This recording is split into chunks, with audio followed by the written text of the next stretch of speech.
Well, the first gig was a trip.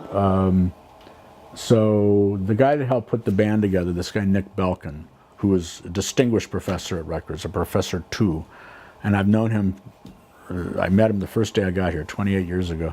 So his daughter was graduating from Highland Park High, which, excuse me, was right over here, and so they decided to have the professors play at her high school graduation party, which I can't even imagine, you know, having my dad play in a band at my high school graduation. Forget about it. 1, 2, 3, 4.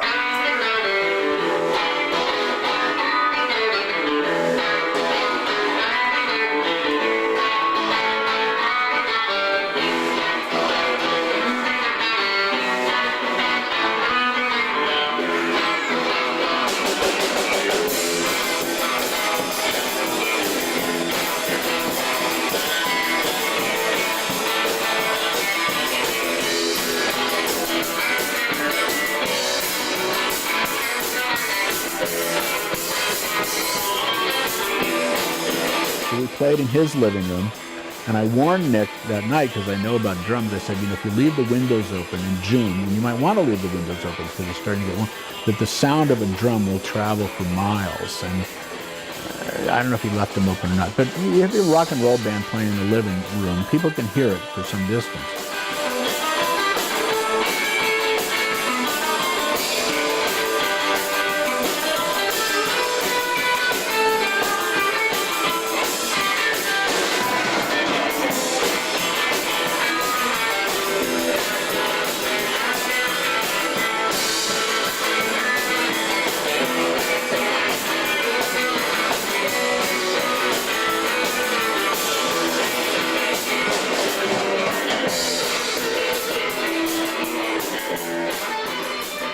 So we played until about 11 o'clock that night. We stopped playing, and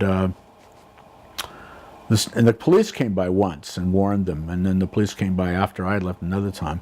And so the kids are out in the backyard. These are all high school graduates. They're saying goodbye to each other for the last, you know, or, I don't know, wow, we graduated from high school.